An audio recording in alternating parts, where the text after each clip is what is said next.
જય શ્રી કૃષ્ણ મિત્રો, રાધે રાધે. તો ચાલો આજે હું તમને ડાકોરનો વિડીયો બતાવું છું. સંપૂર્ણ માહિતી આપીશ આ વિડીયોમાં કે લોકો વારંવાર ડાકોરમાં કેમ જાય છે.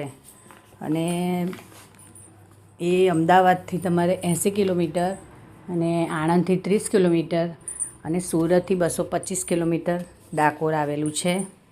અમે આજે ફેમિલી સાથે જવાના છીએ. તો ફેમિલી સાથે હું તમને બધા જ દર્શન કરાવીશ કે ક્યાં ક્યાં શું આવ્યું છે, કઈ જગ્યાએ શું છે, તેનું શું મહત્ત્વ છે અને કેવી રીતના ભગવાન ત્યાં આવ્યા હતા, એ બધું જ તમને હું આ મારા વિડીયોમાં હું બતાવીશ. તો મારા ફેમિલી સાથે અમે જઈએ છીએ બરોડાથી. તો આ મારા હસબન્ડ છે અને અમે મારા મમ્મીજીને તો ડાકોર બહુ જ ગમે છે, એટલે અમે વારે ઘડીએ ડાકોર તો જઈએ જ છીએ. અને સાથે મારા નણંદ આવ્યા છે. તો અમે જ્યારે મારા નણંદ અહીંયા આવે તો અમે ડાકોર તો જઈએ જ છીએ. ડાકોર એમને પણ બહુ જ ગમે છે. રણછોડરાય અમને બહુ જ ગમે છે, એટલે અમે રણછોડરાયના દર્શન કરવા વર્ષમાં 5-6 વાર તો અમે જઈએ જ છીએ.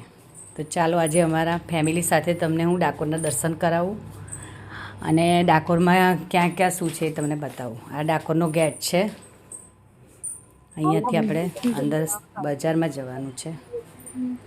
આ બજાર આવેલું છે, નાની નાની ગલીઓ છે. અહીંયા આ ગલીઓમાં વચ્ચે મંદિર છે ડાકોરમાં. તો ચારે બાજુ ગલીઓ છે નાની નાની. તો મોટા સાધન કારનું પાર્કિંગ બહાર કરવામાં આવે છે અને નાની બાઈક એવું જઈ શકે છે. 11 હોય તો એ પણ ના જઈ શકે, એટલી બધી ગીર્દી હોય છે 11 પૂનમે.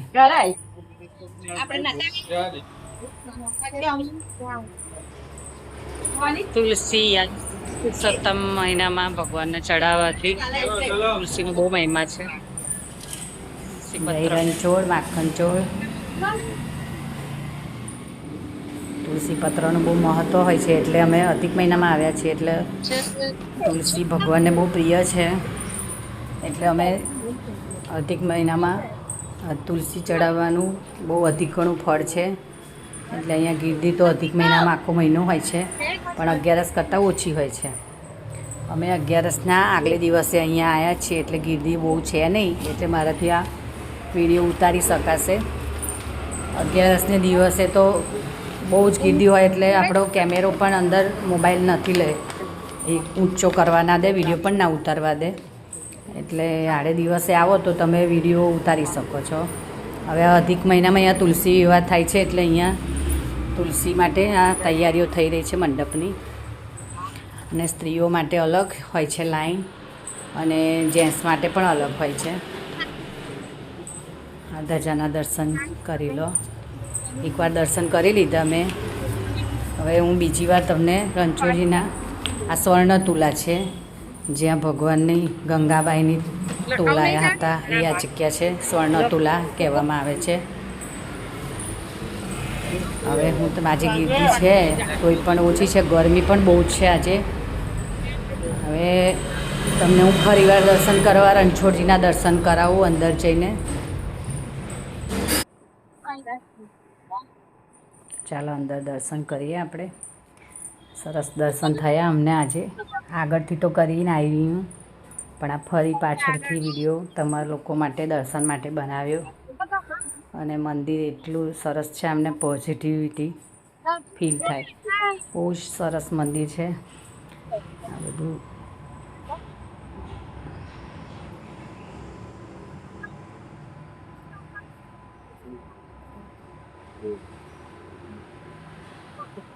બહુ જૂનું મંદિર છે. અહીંયા ધજા પણ ઘડીએ ઘડીએ ચડાવવામાં આવે છે.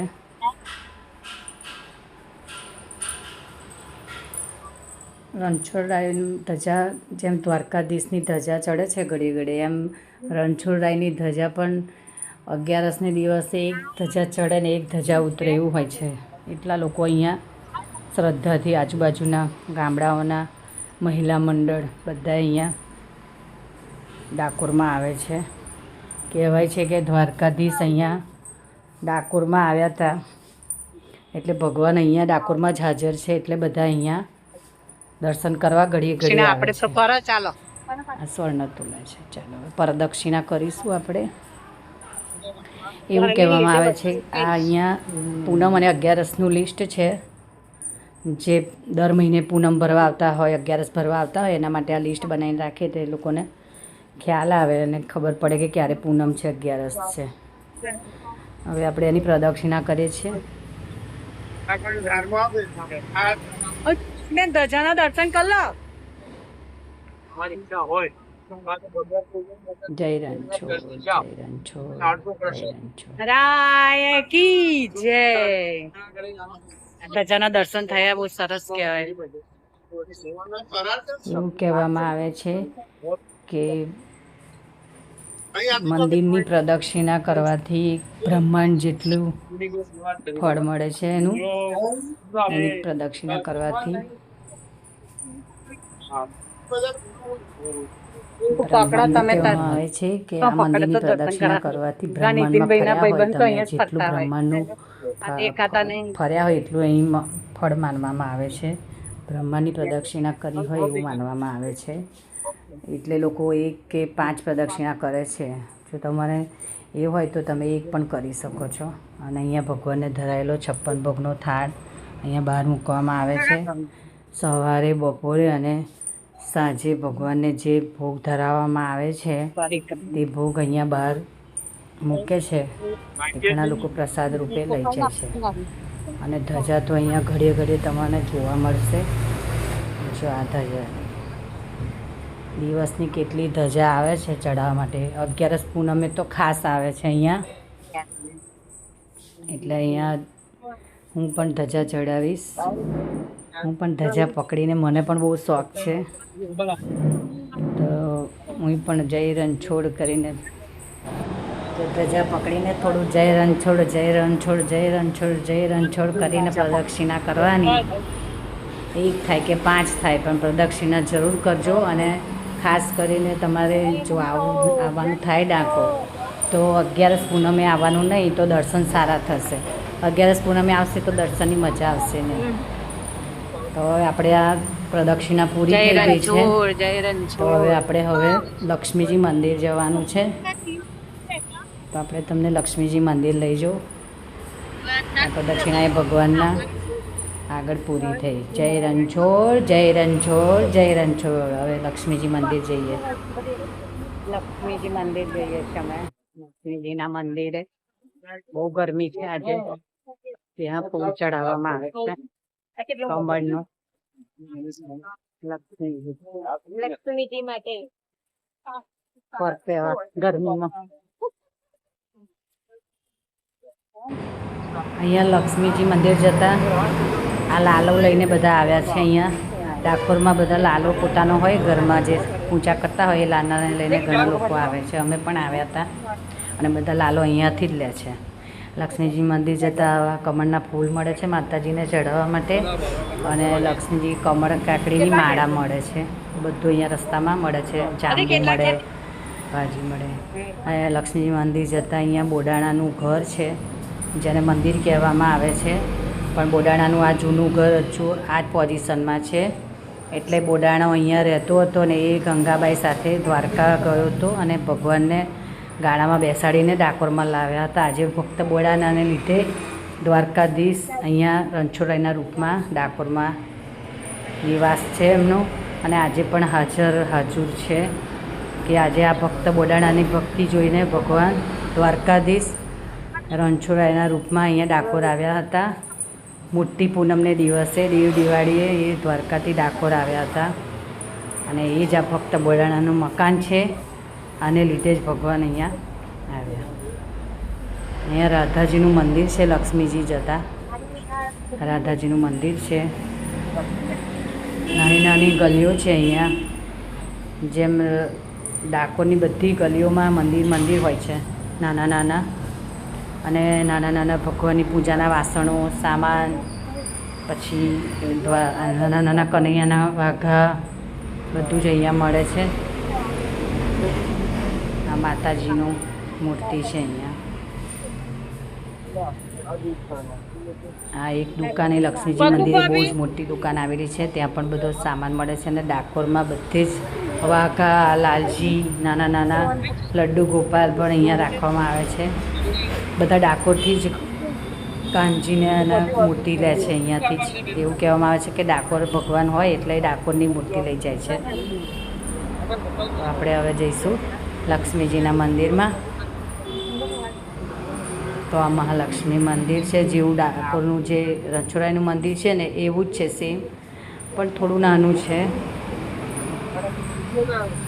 પણ સેમ એવું જ લાગે છે એનું. આ બધા આજુબાજુના ગામના લોકો અહીંયા ભજન કરવા આવ્યા છે. મહાલક્ષ્મી માતા આગળ ભજન કરે છે. મેં એકવાર દર્શન તો કરી લીધા, પણ હવે ફરી તમને મહાલક્ષ્મી માતાના દર્શન કરાવું. જેમ કે રણછોડરાયના કરાવ્યા હતા. આગળથી જવા દે તો આગળ કેમેરાથી ફોટો નથી ઉતારવા દેતા વિડીયો, એટલે મેં પાછળ આવીને અહીંયાથી વિડીયો લઈ શકાય છે. તો મેં અહીંયાથી તમને દર્શન કરાવી દીધા લક્ષ્મીજીના. મહાલક્ષ્મી માત કી જય. મહાલક્ષ્મી માત કી જય. ત્યાં આરતી પહેલી થાય, પછી અહીંયા મહાલક્ષ્મીની આરતી થાય છે. રણછોડરાયની પહેલી આરતી થાય અને પછી જ મહાલક્ષ્મી માતાની આરતી અહીંયા થાય છે. ગરમી બહુ છે આજે. આપણે પ્રદક્ષિણા કરીશું. રણછોડરાયના મંદિરની કરી એવી અહીંયા પણ લક્ષ્મીજીના મંદિરની એક પરિક્રમા આપણે કરવી પડે. જય મહાલક્ષ્મી માતા. ધજાના દર્શન પણ તમે કરી લો મહાલક્ષ્મી માતાના. હવે અમારા મમ્મી બધા મારી રાત જોતા હશે. મહાલક્ષ્મી માત. તો અહીંયા પરિક્રમા પૂરી થાય છે મહાલક્ષ્મી મંદિરની. હવે આપણે અમારા મમ્મીજી બેઠા છે જો. દર શુક્રવારે અહીંયા વરઘોડો નીકળે છે રણછોડરાયનો. અને દર શુક્રવારે અહીંયા ભગવાન લક્ષ્મીજીના મંદિરે ઘોડા ઉપર બેસીને અહીંયા આવે છે. થઈ ગયા તમારા ભાઈ. દર શુક્રવારે ડાકોરમાં રણછોડરાયનો વરઘોડો, નાની લાલજીનો વરઘોડો નીકળે છે ઘોડા ઉપર. અહીંયા એક શિવલિંગ છે, બાજુમાં નાનું મંદિર છે શંકર ભગવાનનું. આ છે બાપુલાલના ગોટા. બાપાલાલ ગોમતીલાલ પ્રખ્યાત છે, એના ફેમસ છે. તો ખાજો, જરૂર જમજો. ગોમતીનો ઘાટ આવ્યો. મમ્મી તો પેન્ટ ગોમતીના ઘાટ ઉપર તમારા નાના નાના છોકરાઓ માટે નાની નાની ગાડીઓ, ઘોડા એ બધું સરસ રાખવામાં આવે છે. તો છોકરાઓ નાના લઈને આવ્યા હોય તો અહીંયા મજા આવે. તો આ ગોમતીનો ઘાટ આવી ગયો છે. અહીંયા પણ પબ્લિક બહુ જ હોય છે. કીર્તિ ગોમતીનો ઘાટ આવ્યો.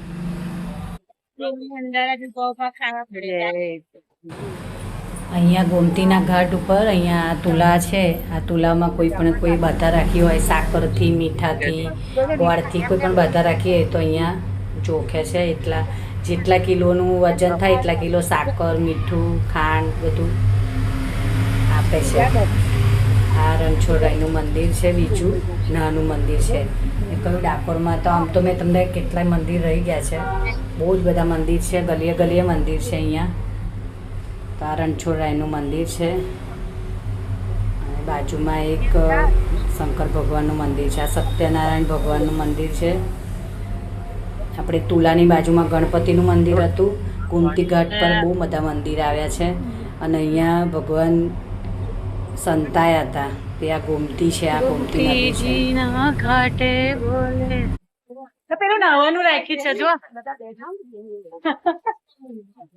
અહીંયા ગોમતી ઉપર ફુવારા મૂકવામાં આવ્યા છે, એટલે ફુવારાથી બધા નહીં શકે છે. ઘણા લોકો આજુબાજુના ગામડાઓના આવે છે તો અહીંયા ગોમતીમાં નાય છે. આ ગરમી છે એટલે બધા ફુવારા મૂક્યા છે, એટલે બધા અંદર નાય. ગોમતીના ઘાટે અહીંયા ભગવાન આવીને અહીંયા ભગવાનને સંતાડ્યા હતા.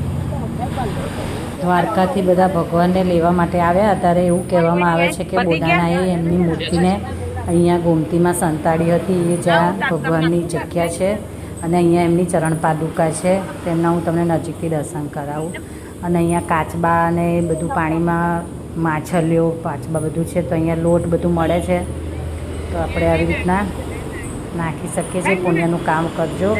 અહીંયા ફોટો લેવાની મનાઈ છે એટલે દૂરથી મેં તમને ચરણ પાદુકાનું બતાવી દઉં કે અહીંયા ભગવાન દ્વારકાધીશને અહીંયા સંતાડ્યા હતા. રણછોડ લઈને મૂર્તિ અહીંયા હતી પાણીમાં, અને એ જ જગ્યા છે. અત્યારે પણ આ ચરણ પાદુકા છે અહીંયા. તો અહીંયા ડાકોરના બધું જ દર્શન કરાવી દીધા છે. હવે અમે ઘરે પાછા જઈએ છીએ. તો તમે ચોક્કસ આવજો. એકાદશીને પૂનમે આવશો તો દર્શન સારા નહીં થાય, પણ દર્શન તો થશે જ. પણ મજા લેવી હોય તો આડે દિવસે આવજો. હવે અમે પાછા જઈએ છીએ ઘરે. દર્શન સરસ થયા આજે. બધી દુકાનો છે રસ્તામાં. બહુ મજા આવી ડાકોરમાં ફરવાની. જય શ્રી કૃષ્ણ. રાધે રાધે.